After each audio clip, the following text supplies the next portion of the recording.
John Wayne Gacy, convicted in 1980 of 33 murders, more than anyone in history. Larry Eiler, suspected of 22 murders in 4 states. Ted Bundy, executed in 1989 after being convicted of 3 murders. He was a suspect in as many as 3 dozen slayings. Serial killers who were able to get away with their crimes for years. One of the most revealing things about people who get involved in serial crimes like Bundy, like Gacy, is that they could be the person next door. Experts from the FBI's Violent Crime Center in Quantico, Virginia, briefed local law enforcement officials here in Chicago today on the latest research on serial killers, who proved to be a unique type of criminal. The FBI developed the technique of profiling, determining the characteristics of serial killers when they discovered that the mass murderer seemed to share many traits. There's no typical profile of a serial killer. We use terms of like organization and disorganization. Bundy would seem to be an organized serial killer who is premeditative, smart, and careful. Others can be disorganized, impulsive, spontaneous, and sloppy with evidence. Jeffrey Dahmer's earlier behavior seems to be organized, but he drifts between the categories, which the FBI found is not unusual for serial killers. The FBI's research has found that 3 types of childhood behavior seem linked to the development of the serial killer. Bedwetting up to or past the age of 12, fire setting or arson, and then... Is it that led him to become a serial killer? Our news has obtained a copy of Jeffrey Dahmer's probation report. It paints a devastating picture of Dahmer, a picture of a man deeply troubled, struggling with severe emotional problems. The probation records just out reveal that Dahmer was a victim of sexual abuse as a child, that he has struggled with sex problems ever since. Channel 2's Jay Levine has taken a closer look at that report and is live in Milwaukee with more about what he found. Jay? Walter, Jeffrey Dahmer was watched closely by authorities ever since he pled guilty to a sex charge back in May of 1989. Now, I've spent the day going over this probation report, and in it found any number of hints of trouble. The 16 months leading up to Jeffrey Dahmer's arrest and apparent confession were marked by both physical and emotional deterioration. The observations of his probation officer contained in this 100-page file obtained by Channel 2. In November of 1989, while still spending nights and weekends in jail, he was found to be drinking. In April of 1990, a month after his release on probation, he frequently missed appointments with his probation officer. He repeatedly had to be threatened with arrest warrants. At the same time, his father told authorities Dahmer had been abused by a neighbor boy at the age of 8. After his release from prison, Dahmer lived with his grandmother in West Allis, but his erratic behavior there led family members to ask him to leave. That's when he got the apartment on 25th Street, and his usually neat appearance disappeared. He appears very depressed, the probation officer noted, talking about problems with sexual identity. He knows he prefers male partners, but says he is not involved in any sexual activities. The next month, the report says, his appearance has gone way down. Still depressed, he talked about suicide. He also had severe financial problems, tried to borrow money. The probation officer asked if he was involved with someone or picking up guys. Dahmer said no. By early 1991, he admits he is gay, but appears disheveled, unshaven, and is asked about drinking. By July 8th, he fears being fired from his job for lateness and missing work. A week later, he overslept, went to work late, and was fired. A week before his arrest, he admits to drinking again. The probation officer then warned Dahmer that his sexual problems went hand in hand with his bouts of alcoholism. And indeed, it appears tonight that his final murder spree coincided with the fact that he was once again drinking. We're live in Milwaukee. I'm Jay Levine, Channel 2 News. Walter, Adele?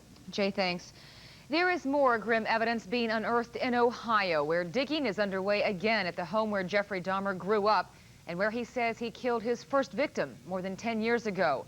Channel 2's Jim Avila is on the scene and joins us live with the latest. Jim?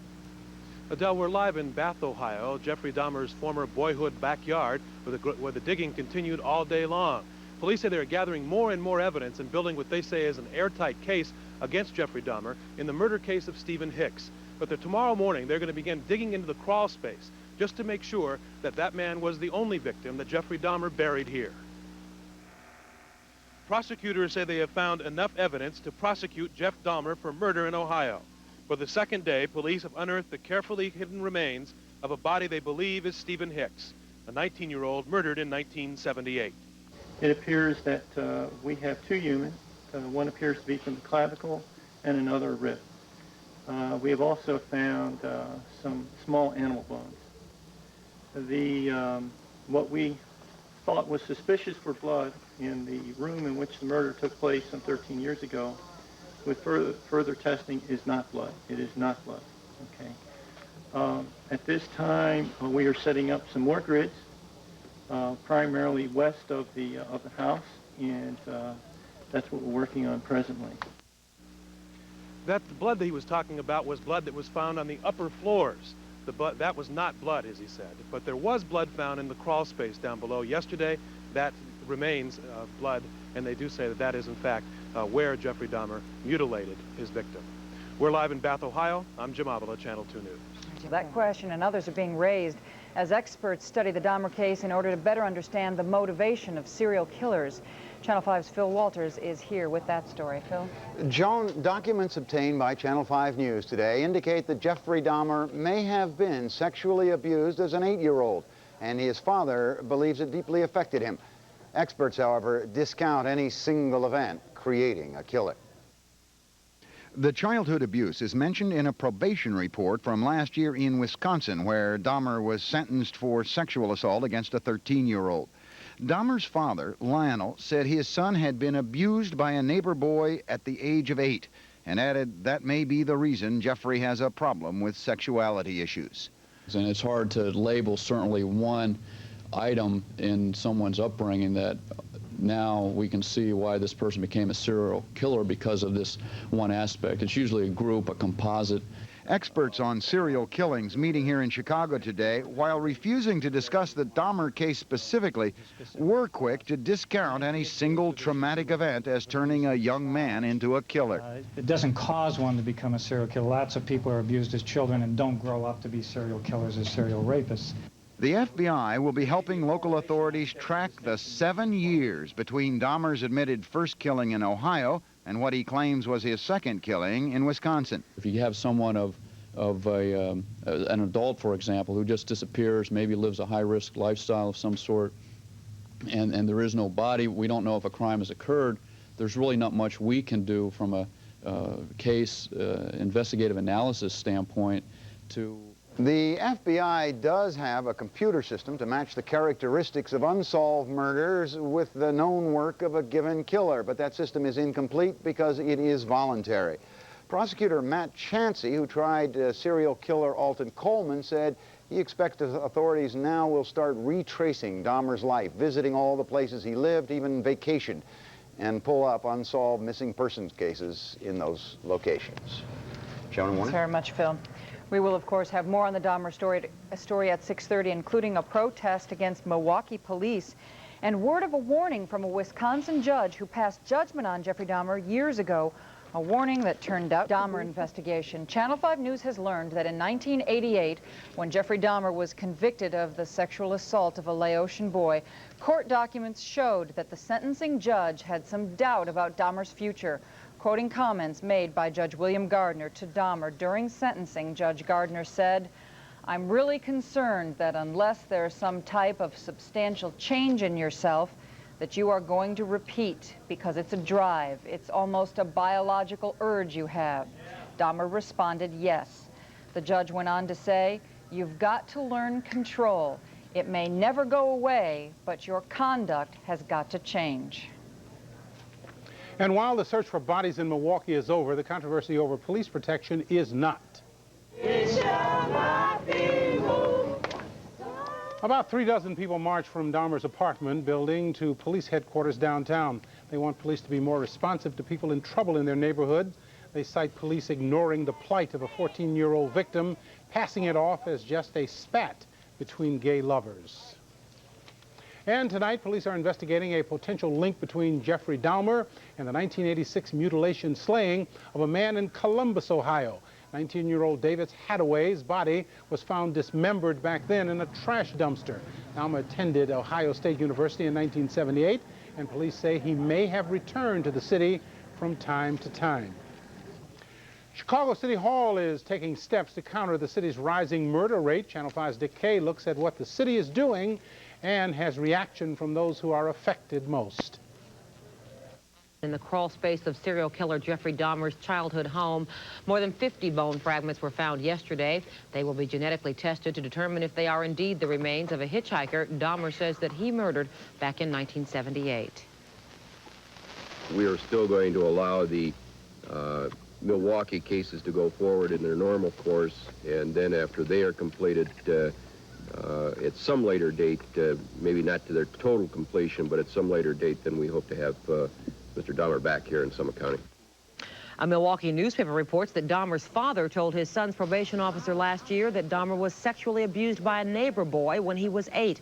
But from his jailhouse, Dahmer has reportedly denied that he had ever been sexually or physically abused as a child. Robin, here in Chicago, of serial killers with an eye to developing better strategy to detect and deal with them before they strike. As Jack Connolly reports now, it is not an easy task. Whether it is Jeffrey Dahmer, John Wayne Gacy, or Larry Eiler, is there a common thread in their backgrounds? Is there a way to detect a serial killer before he strikes? Are these guys crazy or not? And most of them are not insane as far as the law is concerned. They know what they're doing. They know right from wrong. They know what they're doing is wrong. They try and conceal it or hide it as best they can. The conference here on serial crime had been scheduled long before the horrors in Milwaukee began to surface last week.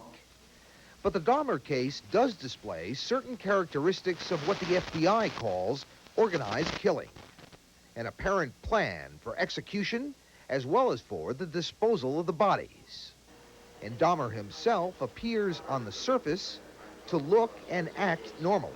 Some serial killers are, and there are examples of these certainly that you're probably all familiar with, are very bright, very intelligent, and live what we would generally consider a normal life other than this one aspect of being a human predator. That is in part, despite massive studies, why there is no reliable profile of a serial killer or no known cause.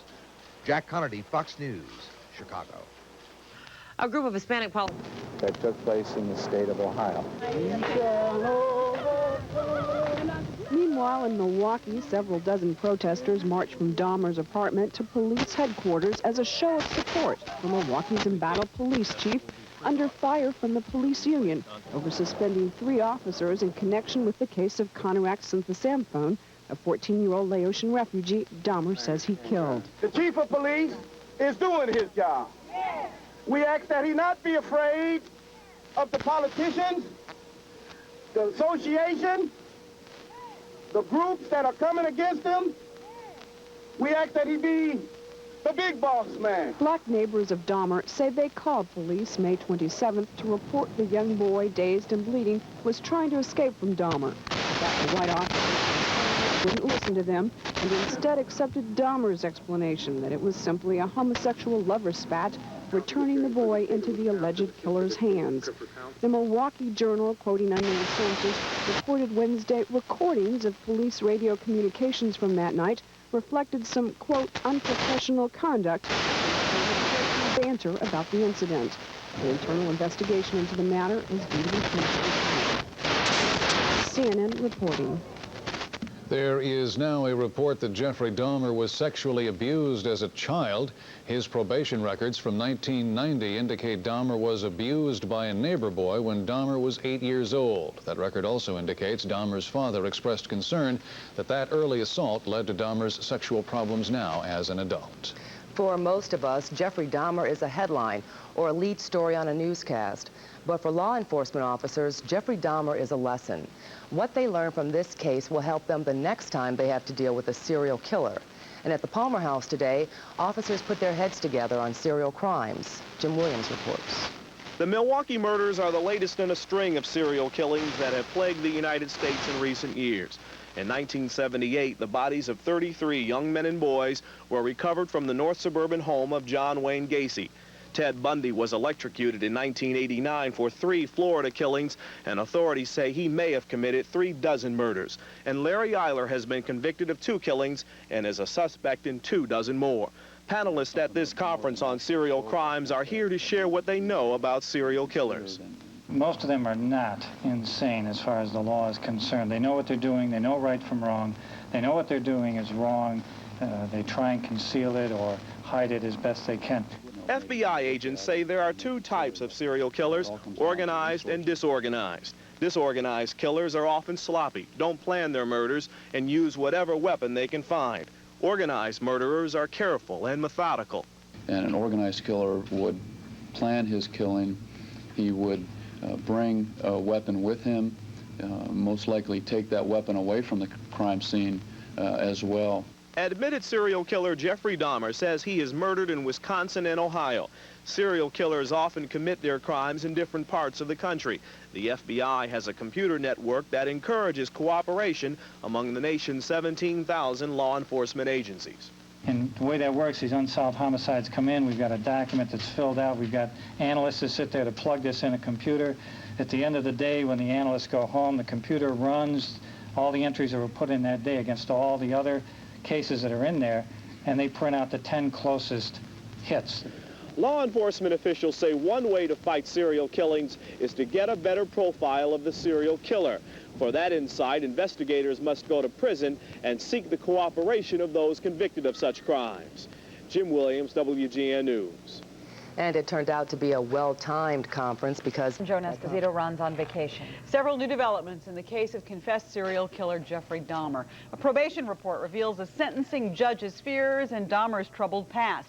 A chilling tale of survival from the young man who escaped and exposed Dahmer. And new evidence is unearthed in Ohio, where a murder victim's father speaks out. We begin with Channel 5's Charlie Wojciechowski, who is in Milwaukee. Charlie? We begin tonight with the story of Tracy Edwards, the man accused, the man who actually escaped from Jeffrey Dahmer and notified police. Tonight, Edwards is saying that Dahmer lured him by inviting he and his friends to a beer party at Dahmer's apartment.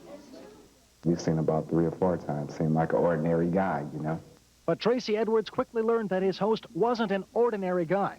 His friends had been given a wrong address, and he was all alone with Jeffrey Dahmer. It's going to eat my heart and stuff like this, you know. Certain things he was going to do to me and stuff and things he had to show me, you know. But besides that, he said nothing about any homosexuality or anything. Edwards says he played along with Dahmer until he knew he had to get out. I was getting anxious to leave. I guess why he had to make his move then, you know, at that point, because I was ready to go because I can take the scent, you know what I mean? Edwards made his move. Still in handcuffs, he freed himself from Dahmer's second-floor apartment. He then flagged down a squad car and brought the police back to Dahmer. I'm surprised he just sit there and waited for him to get back, really. Can you figure that one out? I guess it was just his time, you know? But without God, I would have never got out that apartment building, really. In court documents released today, William Gardner, the judge who sentenced Dahmer to 5 years probation, expressed reservations about his future. Gardner said, "I'm really concerned unless there's some type of substantial change in yourself that you're going to repeat, because it's a drive.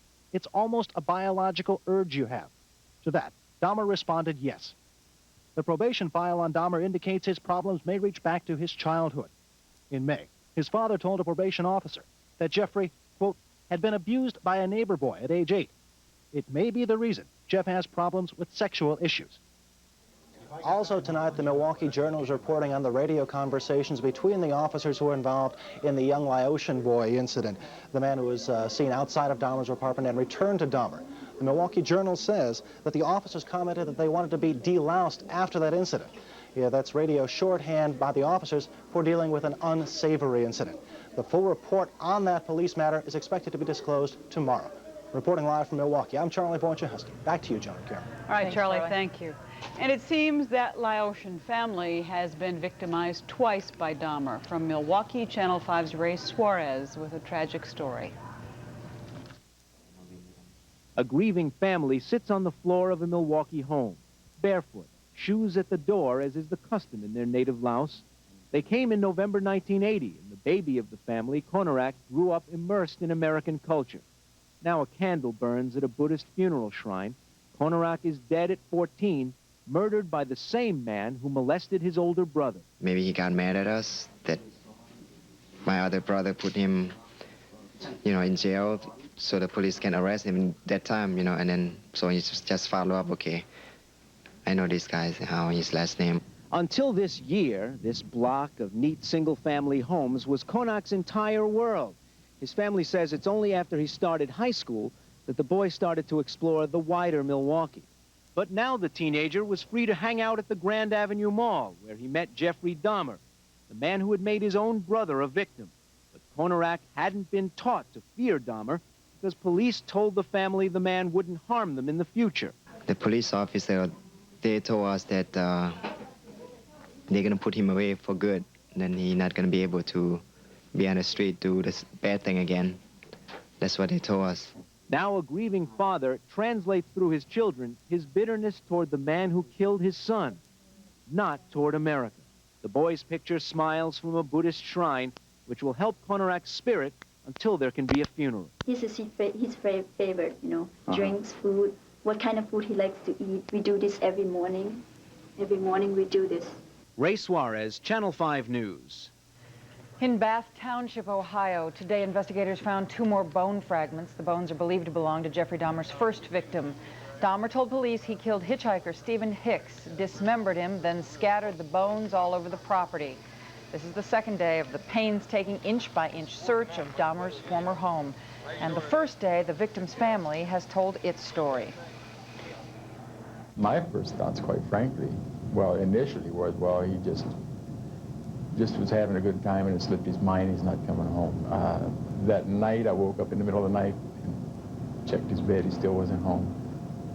I felt right away that Stephen was gone, that he was dead.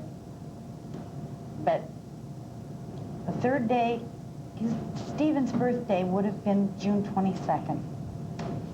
And that's when he would have been. Stephen would have been home for his birthday. That was Stephen Hicks' father and mother. Stephen Hicks's mother added that Stephen didn't want to go to church the day he disappeared. Tonight, police are investigating a potential link between Jeffrey Dahmer and the mutilation slaying of a man in Columbus, Ohio. 19-year-old David Hadaway's body was found in 1986. Dahmer attended Ohio State University in 1978, and police say he may have returned to that city. O'clock News. Channel 2, WBBM Television, Chicago. Live from Chicago's news team.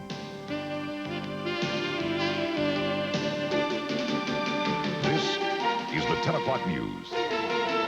Good evening. Our top story tonight, 60 Girl Scouts on a dream trip that ends with a nightmarish crash. 7 are killed. Dozens is out that could turn up the heat on police in the Milwaukee murder case. Here's the latest. Cops are captured on tape, making rude remarks as they investigate one of Jeff Dahmer's victims, a 14-year-old Laotian boy. Also tonight, Dahmer's probation report is out, painting a portrait of a man struggling with his own homosexuality. And from Ohio, investigators are looking into charges Dahmer may have participated in a satanic cult. But right now, a big story is just breaking. Channel 2's Jay Levine has just learned the results of a blood test conducted on Jeffrey Dahmer. Let's go to Jay. Bill, we've learned tonight that blood drawn from Jeffrey Dahmer has tested negative for the AIDS virus. Sources at County Jail tell us that results of routine blood tests did show that Dahmer was positive for hepatitis. Also tonight, new details continue to emerge as to how Dahmer escaped detection for so long and, when he was caught, got off so easy. Tonight, the family and friends of Errol Lindsay remembered a smiling young man. This is a scene being repeated time and again here in Milwaukee as people turn to friends for comfort and newly arrived victims assistance experts for answers. We're seeing the things that you see in traumatic situations such as this, some denial, some shock, some disbelief. We're seeing guilt. We're seeing a discomfort with all the emotions that people are experiencing. Much of the anger tonight is aimed at Milwaukee police. Sources conclude that radio tapes of officers responding to the incident involving Dahmer and his 14-year-old Laotian victim are extremely damaging. Officers reportedly calling it boy-boy trouble, laughing, and talking about having to be deloused once they got back to the station. And that isn't the only time Dahmer talked his way out of big trouble. 2 years ago, Dahmer sat before a judge, just as he did last week, blaming alcoholism for his assault on the Laotian youth's older brother.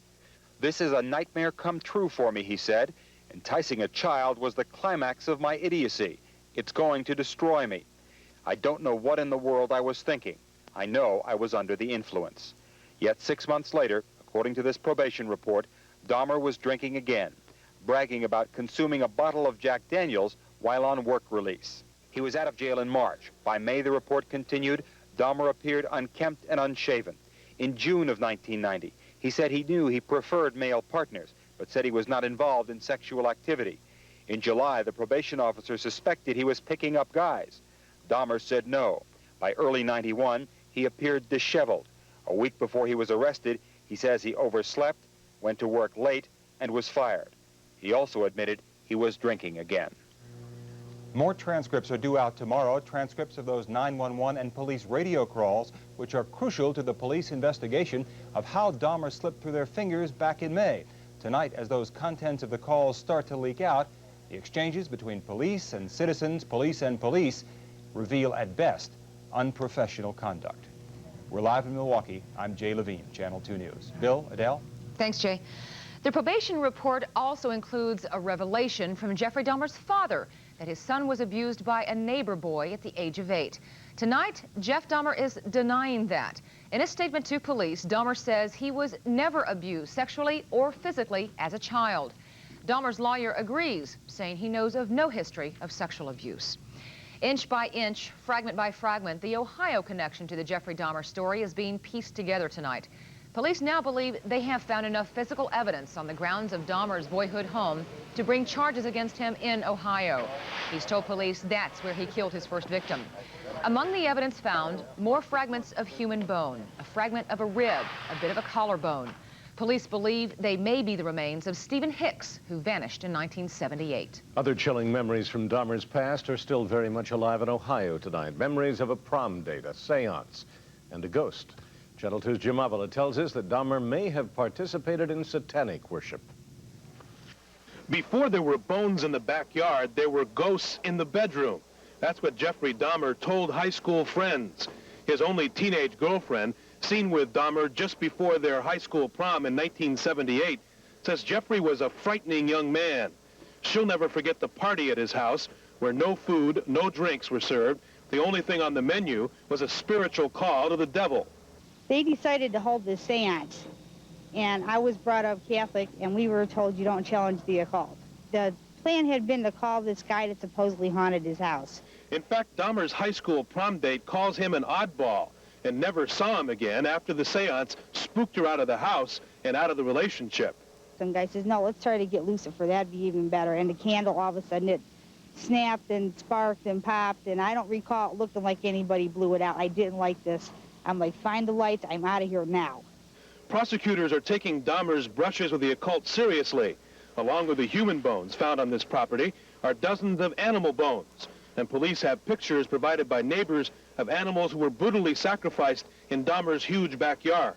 It appears that the killing was in some type of ritualistic process, if you will. Were the pictures taken here on this property? That is what Beth has been told. Prosecutors say they are investigating Dahmer's dabbling in the occult just in case it becomes a foundation for an insanity plea. Jim Avila, Channel 2 News, Bath Township, Ohio. Tomorrow is a critical day in the Dahmer case. The police internal report is expected to be released. Stay tuned to Channel 2 for all the latest on the Milwaukee murders. Right now, we want to turn to a breaking story. It's a huge fire at a car dealership in Elmwood Park. Firefighters from several suburban departments are now on the scene. A Volkswagen car dealership is up in flames.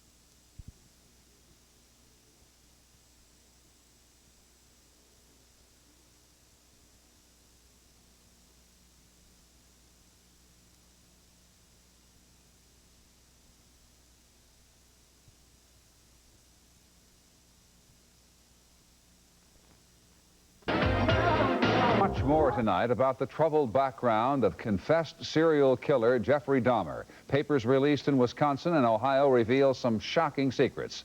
Our first report is from Channel 7's Jim Gibbons in Milwaukee. Jeffrey Dahmer has told Milwaukee police that he was not physically or sexually abused as a child. The abuse issue was mentioned in a probation report made public today. Dahmer's parole agent told of getting a call from Dahmer's father, who said that when Jeffrey was 8 years old, he was abused by a neighbor boy. and he wondered if that was the reason for his son's problems with sexuality. I don't know if there was a report ever made to authorities at that time. This apparently occurred when Dahmer was but a child, and so we were not involved in the case at that time. While Dahmer has now denied to police that he was the victim of childhood abuse, his lawyers are quite guarded about what he is telling them. Anytime you're sitting down and discussing something with a client and he knows that you're his lawyer, he is going to try and assist you, and he is doing that with us. Dahmer's probation report notes a continuing problem with his sexual identity, even after January, when he told the agent he is gay. Contact with him in recent months suggested his mental state was deteriorating and that he was drinking, a violation of parole. But nothing was done to check up on him at home. The agent was very clearly doing an exemplary job, in our opinion, on all aspects of the case, and was very clearly documented that she wasn't able to do the home visits. There are also indications that the Milwaukee Police Department's internal investigation of 3 officers who have been suspended for apparently mishandling a contact with Jeffrey Dahmer is nearly complete. According to the Milwaukee Journal, communications tapes reflect unprofessional conduct. Officers called to investigate a complaint that Dahmer was assaulting a 14-year-old boy who became one of his victims dismissed the incident as boy-boy trouble, a domestic dispute between homosexuals. The Milwaukee police chief is expected to say more about the controversy tomorrow. Jim Gibbons, Channel 7 Eyewitness News. Union continues to defend the officers who were suspended. Marianne? John, the search continues for human remains at Dahmer's childhood home in Bath, Ohio. Dahmer told investigators he killed his first victim there 13 years ago. Bone fragments have been recovered from the house's yard and crawl space, including part of a human rib today.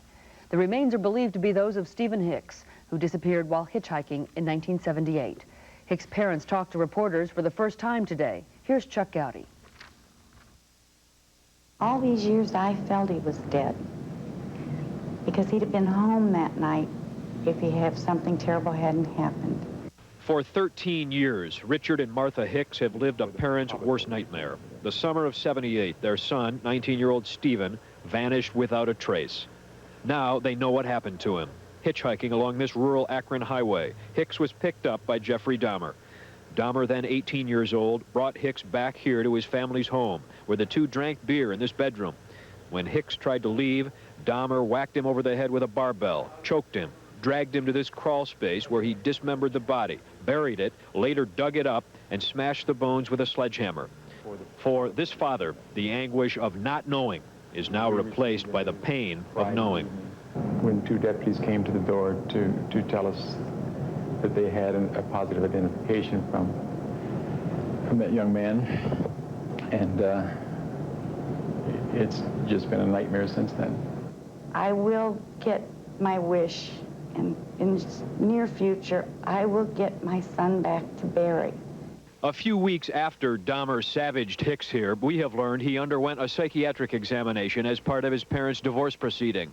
A lawyer who reviewed that psychiatric examination has told Channel 7 News that Dahmer was diagnosed as normal, despite having just killed for the first time. The divorce court file examined in Akron, Ohio by Eyewitness News reveals that the entire Dahmer family underwent a psychiatric evaluation, that Dahmer's father accused the mother of, quote, extensive mental illness, that Jeffrey and his brother told investigators they feared certain conduct by their father and that he should leave their home. And so amidst a bitter divorce, Dahmer's father moved into this hotel. His mother took their other child and fled to relatives in Wisconsin. Jeffrey Dahmer was left here alone, and because of it, Stephen Hicks became the first of 17 murder victims. Stephen never got to go to his potential. And we all missed that. In Bath Township, Ohio, Chuck Gowdy, Channel 7 Eyewitness News. Police tonight say they're also investigating Dahmer in the mutilation murder of a man in Columbus, Ohio in 1986. Dahmer attended a university there in 1978, and authorities say he may have returned to the city from time to time. Well, Marianne, near Palm Springs. Once paid a visit to the apartment we now know was a scene of murder and mutilation. Jeffrey Dahmer has told Milwaukee police that he was not physically or sexually abused as a child. The abuse issue was mentioned in a probation report made public today.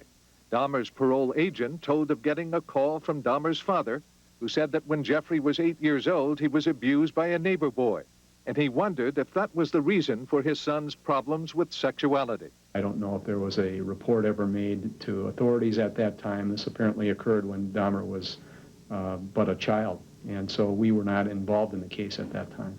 While Dahmer has now denied to police that he was the victim of childhood abuse, his lawyers are quite guarded about what he is telling them. Anytime you're sitting down and discussing something with a client and he knows that you're his lawyer, he is going to try and assist you, and he is doing that with us. Dahmer's probation report notes a continuing problem with his sexual identity, even after January, when he told the agent he is gay.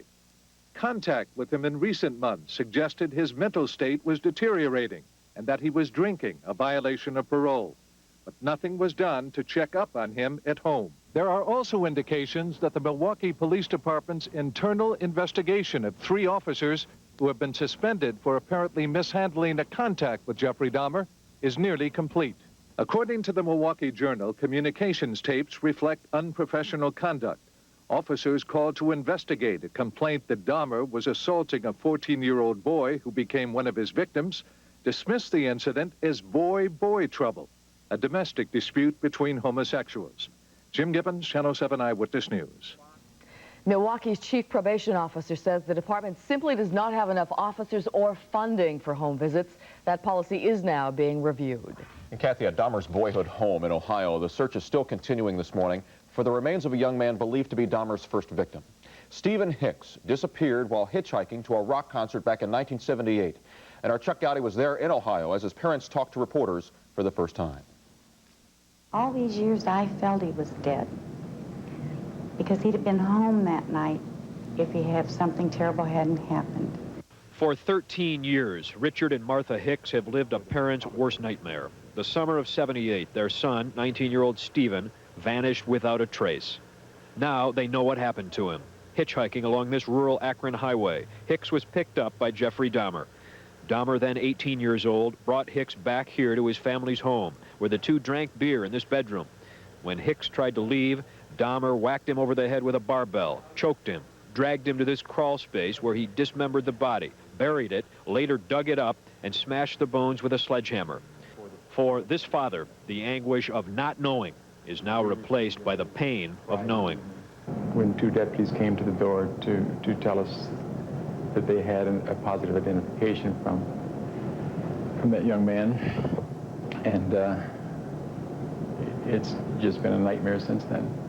I will get my wish, and in the near future, I will get my son back to Barry. A few weeks after Dahmer savaged Hicks here, we have learned he underwent a psychiatric examination as part of his parents' divorce proceeding. A lawyer who reviewed that psychiatric examination has told Channel 7 News that Dahmer was diagnosed as normal, despite having just killed for the first time. The divorce court file examined in Akron, Ohio by Eyewitness News reveals that the entire Dahmer family underwent a psychiatric evaluation, that Dahmer's father accused the mother of, quote, extensive mental illness, that Jeffrey and his brother told investigators they feared certain conduct by their father and that he should leave their home. And so amidst a bitter divorce, Dahmer's father moved into this hotel. His mother took their other child and fled to relatives in Wisconsin. Jeffrey Dahmer was left here alone, and because of it, Stephen Hicks became the first of 17 murder victims. Stephen never got to go to his potential. And we all missed that. In Bath Township, Ohio, Chuck Gowdy, Channel 7 Eyewitness News. And authorities in Ohio are now looking at Dahmer as a possible suspect in the 1986 mutilation murder of a man in Columbus, Ohio.